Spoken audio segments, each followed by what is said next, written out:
El ensayo pone al descubierto que tanto quien lo escribe, trátese de un hermano cosepulto, de Kierkegaard o del esteta A, como quienes escribieron las tragedias antiguas y modernas, se revelan como estetas o figuras humanas que no se diferencian sustancialmente de quien dedica su vida al placer de la representación, desmotivado de su propia vida. Ante una situación como esta, constituye una exigencia conocer lo que fue característico de la época antigua, como en la época moderna, para identificar a qué juega en cada caso la ironía que no se agota en tal o cual individuo. En este sentido, el ensayo nos ayuda a comprender que la ironía que desplegó Sócrates, el Sócrates histórico, estuvo presente a su manera en otras manifestaciones de su tiempo, como la tragedia, y ha repercutido en otras épocas. En otras palabras, que sumada a la ironía socrática, la tragedia pone en evidencia la validez histórico universal de la ironía. Para dar inicio a su ensayo, Kierkegaard no desestima la tautología, lo trágico siempre será lo trágico. Como si en la valoración de lo trágico se pusiera de manifiesto una verdad de apuño, un centro de comprensión humana asignado por la fuerza del destino. Abro cita. En el caso de que alguien dijese lo trágico siempre será lo trágico, yo no tendría demasiado que objetar, puesto que, en efecto, todo desarrollo histórico yace invariablemente dentro del contorno del concepto, en el supuesto de que sus palabras signifiquen algo y de que, por tanto, quepa suponer que la palabra figura en dos ocasiones, es decir, lo trágico no constituye un insignificante signo de paréntesis que rodea una nada insustancial. Lo que aquel debió querer decir es por fuerza que el contenido del concepto no destrona el concepto, sino que lo enriquece. Esta es una cita de Kierkegaard. Sí, fin de cita. En esta, como en toda tautología, se emplaza un presente que se reactualiza siempre, que se embebe de la savia misma que lo contiene. Suficientes y eternas son las palabras de Yahvé en Éxodo capítulo 3, versículos 13 y 14.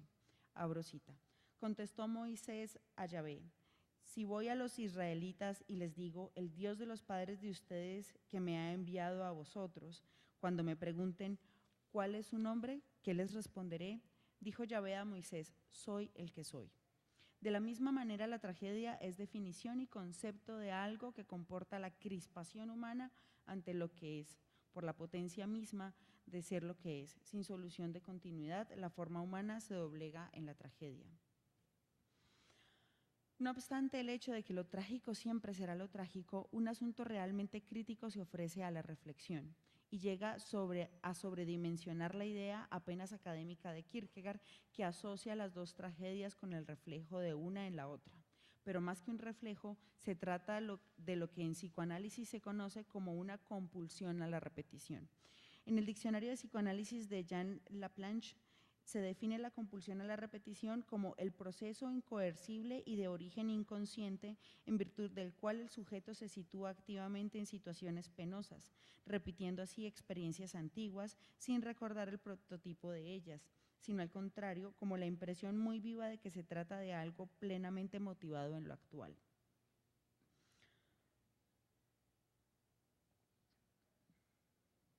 De lo trágico antiguo en lo trágico moderno. La expresión compulsión a la repetición guarda la relación con las formas de reproducción de patrones y de estados de dependencia de unos individuos con respecto a otros. No hay nada que esforzarse mucho para advertir que las tragedias constituyen genuinas estructuras psicoanalíticas y que por esta razón, precisamente, lo trágico siempre será lo trágico. Pero ¿qué hace que no se trate en términos estrictos de un reflejo y de otro lado, cómo se manifiesta la compulsión a la repetición? En relación con el primer interrogante, la idea de reflejo describe aquello que permanece inalterado en una tragedia a la otra, equivalente al reflejo de una madre en su hija, pero la ley del cambio dice otra cosa, que en el reflejo hay un tipo de alteración que muestra siempre a otro individuo, si bien semejante, nunca idéntico al primero. El segundo interrogante busca mostrar que entre las dos tragedias se presentan complejas relaciones de dependencias, relaciones que si se entienden mal, pueden echar al traste la comprensión del vínculo entre las dos tragedias. La exposición anterior pide que se comprenda que se debe explorar a fondo y no superficialmente los vínculos sometidos a esa fuerza de representación que es la tragedia. donde otro concepto del psicoanálisis puede estar participando igualmente. Se trata del concepto de transferencia.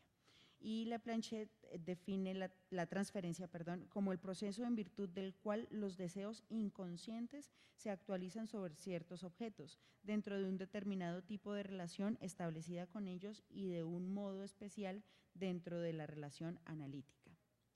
O la descarga efectiva que se hace presente entre quien analiza y lo analizado. Kierkegaard querrá sentar base en relación con esta contrariedad, aludiendo al reflejo, que bien podría ser transferencia, como la determinación que no resulta ajena al mito de Narciso, que al contemplar en la fuente el reflejo de otro que igualmente le contempla, desplaza hacia éste manifestaciones de complacencia que lo vuelven incapaz de apartarse de la que es su propia imagen, arrojándose a las aguas o a la fatalidad que conlleva la incomprensión de sí mismo y de su propio destino. Queda advertido igualmente un campo de exploración en la obra de Kierkegaard que lo pone en relación con el pensamiento de Sigmund Freud y con su teoría del psicoanálisis. A este respecto, son notorios los desarrollos del profesor Gordon Marino de la Kierkegaard Library en St. Olaf College. Es un artículo que aparece publicado, el artículo se llama, lo voy a leer en inglés y luego se los traduzco, se llama The Fork and the Shrink, Kierkegaard was a psychologist of sorts, but unlike Freud, he believed in God. Es el tenedor y como el trinche. Kierkegaard fue un psicólogo de los tipos o de los arquetipos, pero como a pesar de Freud, Kierkegaard creía en Dios. En la primera parte del ensayo, Kierkegaard advierte que la pretensión irracional siempre está presente, de establecer una ruptura definitiva entre lo antiguo y lo moderno o entre el sujeto trágico de la antigüedad y el sujeto moderno.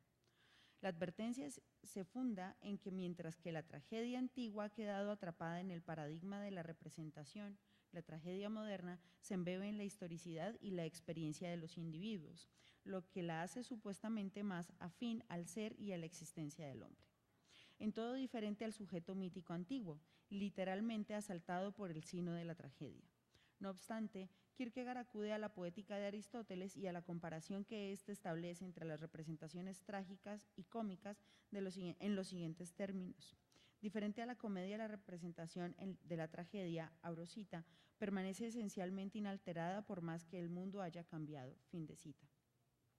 El objetivo que persigue Kierkegaard con esta comparación no es formal, porque consigue mostrar que a diferencia de la comedia, donde abiertamente todo se relativiza y se reduce al absurdo, la tragedia lleva a cabo un tratamiento crítico de las épocas, en virtud del cual lo aparentemente estable bajo la gravedad de lo trágico hace visible su fragilidad.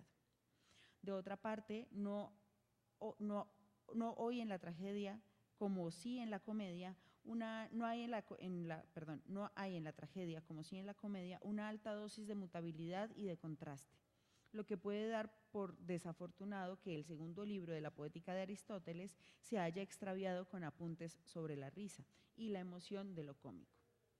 Abro cita. Lo cómico, escribe Kierkegaard, estriba precisamente en el aislamiento.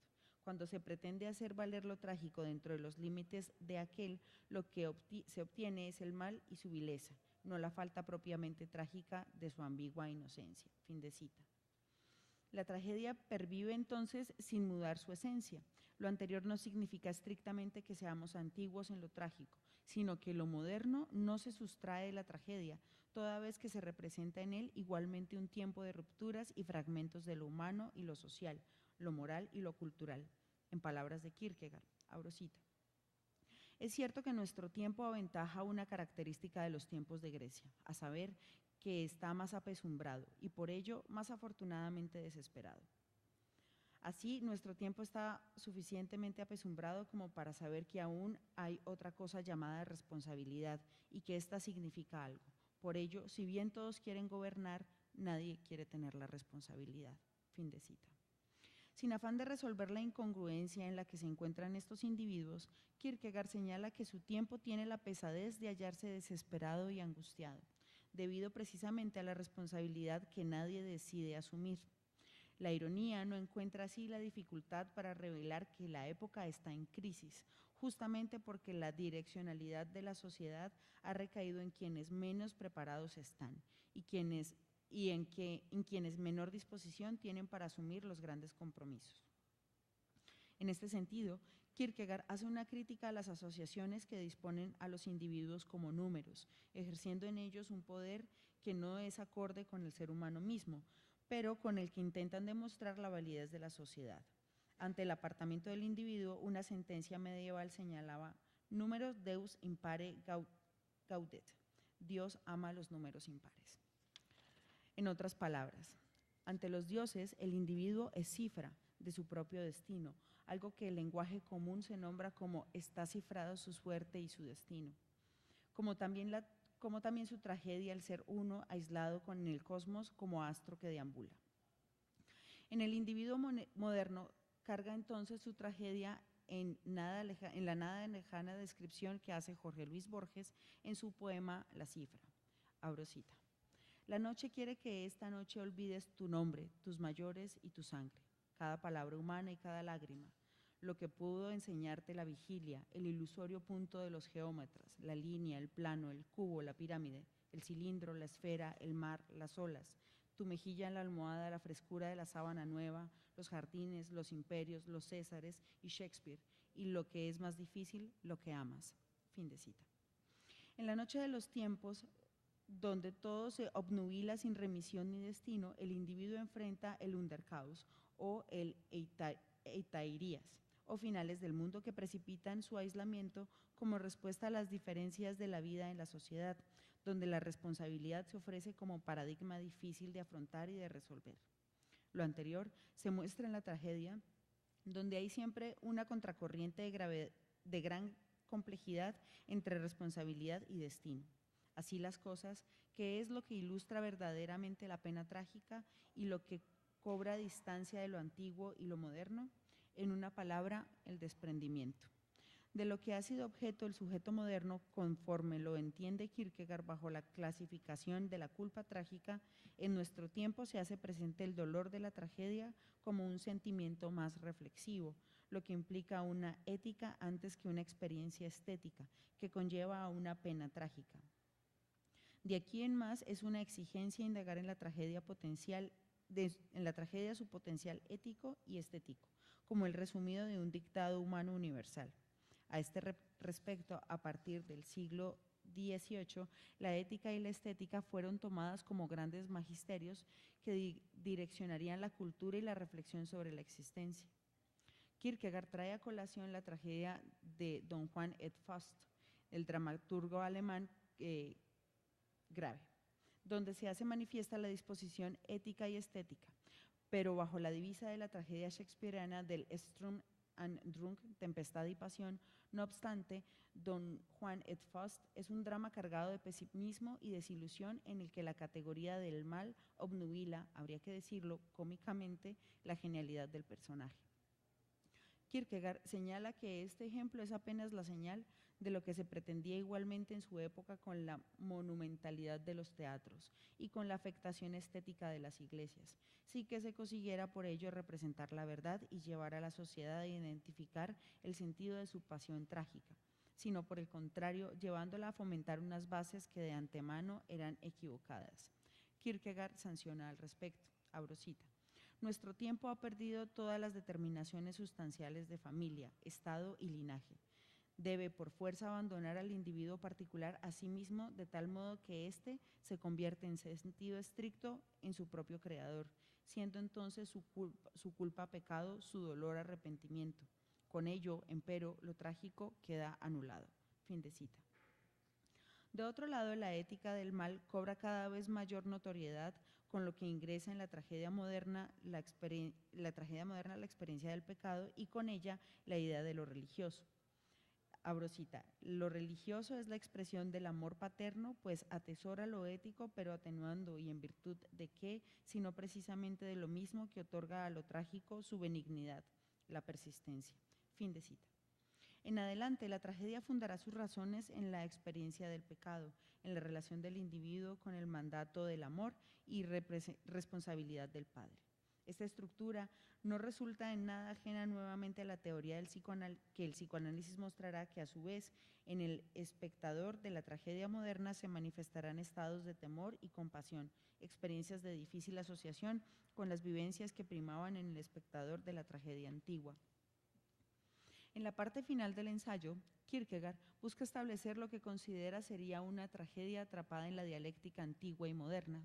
Sin dudarlo un instante, a dicha configuración la llama Antígona, reinvención del nombre de Antígona a partir del mismo nombre, queriendo señalar que Antígona brota de sus propias manos y no de la tragedia. Kierkegaard hace apropiación de su Antígona, en quien crea su propio personaje, que conserva elementos de la tragedia griega, pero que por la disposición del rasgo de la angustia en su hechura es ante todo moderna. La angustia, expone Kierkegaard, es la fuerza motriz mediante la cual la pena se introduce, perforándolo en el corazón de uno. Pero el movimiento no es tan rápido como en el de una saeta, es sucesivo, no se da de una vez por todas, sino que continuamente comienza a ser. Fin de cita. De modo que en la refiguración de Antígona, cuyo bonum factum vitae pertenece a la antigüedad y se mantiene dependiente del discurso poético, la tragedia antigua hace presencia en la tragedia moderna. Pero allí no termina todo, porque no consigue saberse si la Antígona de Kierkegaard queda expuesta en la abismal contrariedad entre el altruismo, la sociedad y el afecto de un individuo liquidado por la intransigencia y el poder que representan la sociedad y el Estado. Antes que un sino trágico, la Antígona de Kierkegaard es encarnación de un objeto que ha sido analizado minuciosamente y que se reclama como propio. Abrosita, ella es obra mía y sin embargo su contorno es tan indefinido, su hechura tan nebulosa que cualquiera de vosotros puede enamorarse de ella y podría amarla a su manera. Fin de cita. Al llegar al ensayo a estos términos, revela que se ha tratado en el fondo de llevar a cabo una transferencia en los términos estrictamente psicoanalíticos, bajo la forma de un arrebatamiento erótico por el objeto observado. Pero de otro lado se ha hecho evidente que se trata efectivamente de un ensayo de aspiración fragmentaria, que realiza un reclamo por ciertos elementos perdidos de una estética griega, cuyo reflejo en la tragedia moderna los ha tornado en una ética del dolor moderno. Muchas gracias.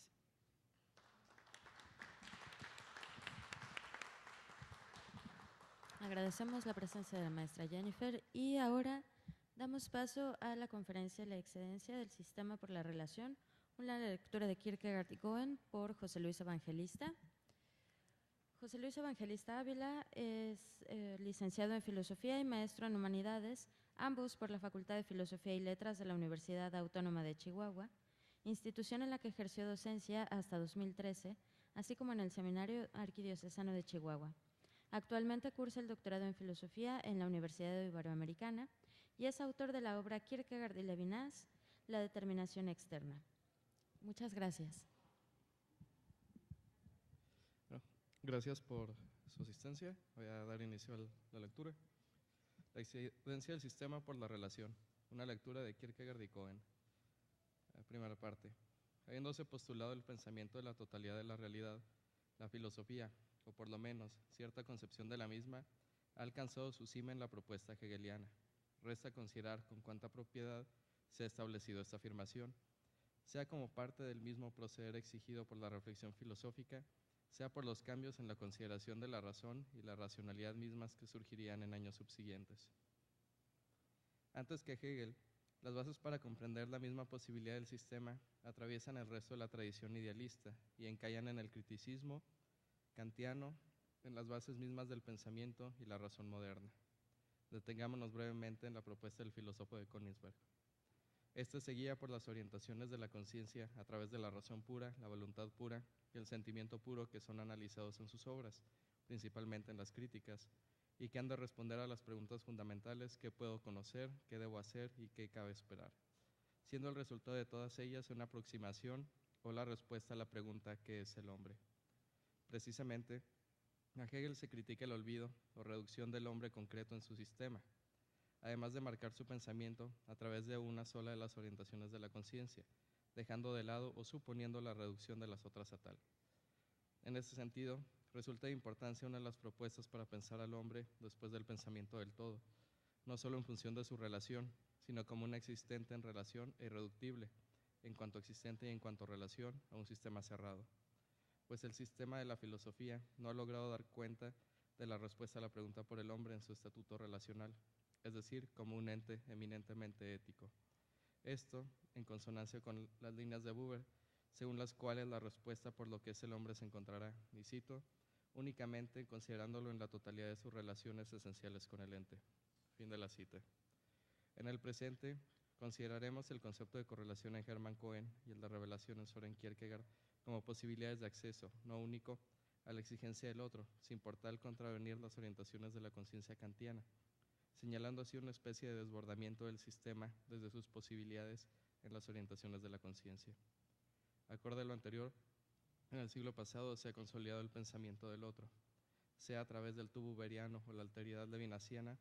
Actualmente resultaría un gran hierro no dar cuenta de estas reflexiones.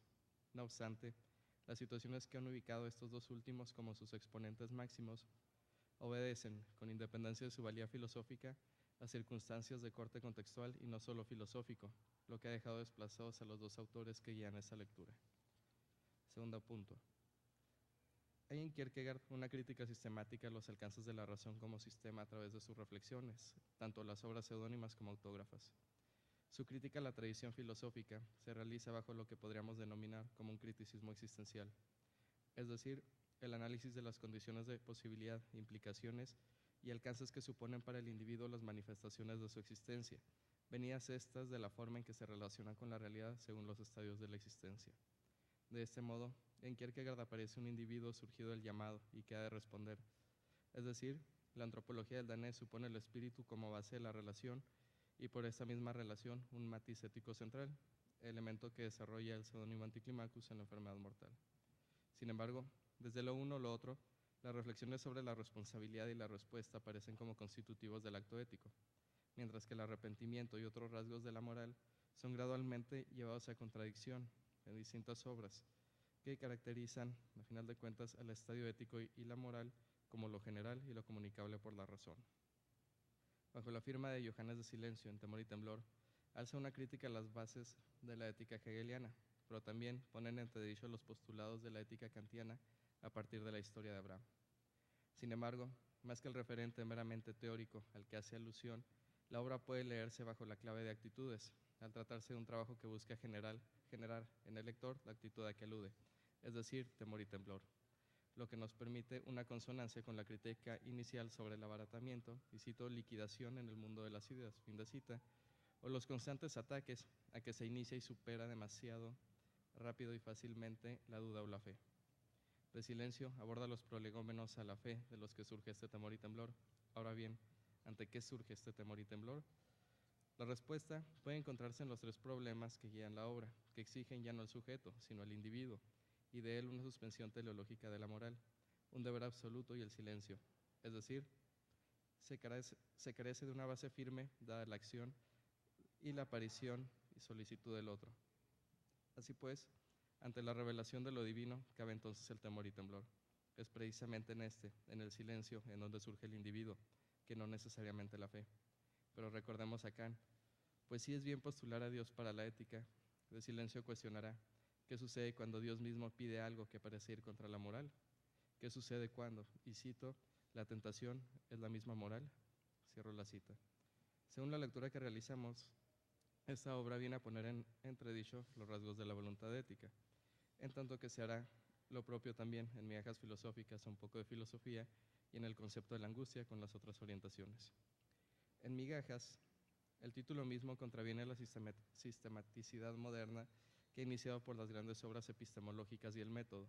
Aquí, por el contrario, se trata de migajas que postulan nuevamente no ir más allá, sino que se retrotraen a un análisis de las bases mismas de la posibilidad del conocimiento en los cuales el origen del sistema es ya conflictivo. En esta obra, Johannes Climacus propone la siguiente disyuntiva. A. O conocemos la verdad, puesto que podemos recordarla, y al tomar conciencia de la verdad, el individuo cae en cuenta de su presencia eterna, por lo que el instante y los involucrados en el proceso se tornan irrelevantes. Por tanto, la búsqueda de la verdad, así como su consideración en tanto externa y ajena, resultan absurdas. Nos encontramos ya en la verdad. O B, No conocemos la verdad, sino que nos encontramos fuera de ella y es imposible su búsqueda, pues ésta involucraría poseer algo en común con ella, por lo que se carece incluso de la condición de posibilidad para acceder a ella. Se encuentra aquí lo que expresará en posterior Heidegger al señalar que, y abro una cita, todo preguntar es una búsqueda, todo buscar está hallado previamente por aquello que se busca. Fin de la cita. Amén de su presencia en los diálogos platónicos de los que bebe la propuesta kierkegaardiana. Para llegar a este punto, la obra parte del patos de la razón, su búsqueda por encontrar y conocer aquello que no conoce, pues, y cito de Migajas filosóficas, la suprema potencia de la pasión es siempre querer su propia pérdida. La pasión suprema de la razón es desear el choque, aun cuando el choque se torne de un modo u otro en su pérdida. Esta suprema pasión del pensamiento consiste en querer descubrir algo que ni siquiera puede pensar. Fin de la cita. De forma que la razón posee un patos que le impulsa más allá de sí, manifiesto tanto en pasividad como en voluntad, pues la razón padece este querer, de otra forma sería totalmente neutral e indiferente. Retornando a la disyuntiva, el análisis no queda ahí, sino que a la par de lo enunciado Retornando a la disyuntiva, el análisis no queda ahí, sino que a la par de lo enunciado, abre el análisis de las condiciones de posibilidad de la revelación. Esto es, en el caso de sucederse lo expuesto en el punto B. Surge entonces el patos de su proyecto. Cito, pues mientras todo el patos griego se concentraba en la reminiscencia, el patos de nuestro proyecto se concentra en el instante, entendido el instante como la pauta donde lo eterno que no existía antes habría nacido. Hasta aquí la cita. Y donde el individuo es llamado a una respuesta, verdad subjetiva que no es subjetivismo. En otras palabras, se trata de la disyuntiva existencial entre el escándalo o la fe como formas de respuesta. Una respuesta que exige un individuo que se sobreponga en el silencio a lo general, y como se venía tratando ya respecto a temor y temblor, esta respuesta no puede ser sino una cuestión ética. Las implicaciones que derivará Climacus inciden en la constitución del individuo, lo que se profundizará a partir de Anticlimacus, y superan lo meramente epistemológico, por lo que resultaría propicio derivarlas no del concepto de verdad, comprendida como aletheia o veritas, sino que, en un concepto que no maneja con esta palabra el danés, se acerca al concepto hebreo de Emet, en que la pauta decisiva no es el dato de la conciencia, su correspondencia o el develamiento del objeto, sino la acción que lo sustenta, o para retomar a Kierkegaard, la relación guardada con las implicaciones del existente concreto que no contempla y teoriza, sino que responde y actúa, es decir, una verdad subjetiva, es ética. Sin embargo, Johannes Climacus en la obra que nos suscita en ese momento no va tan lejos. La postura en Migajas remite a una revelación que no brinda un contenido epistemológico, teórico, sino una posibilidad de relación a una presencia que supone alguna forma de respuesta ética, en este caso, como ya hemos expresado, a través de la fe o el escándalo. En el concepto de la angustia, Vigilius Jamniesis concluirá lo que ha venido trabajando ya en estos otros dos seudónimos. Es menester abrir la ética a la dogmática, pues en la metafísica no encuentra sino su contradicción y perdición junto con las del individuo, y tal es la consecuencia del sistema si no es excedido, en este caso desde un análisis de sus mismas posibilidades a través del otro y la revelación que implica. Tercer punto.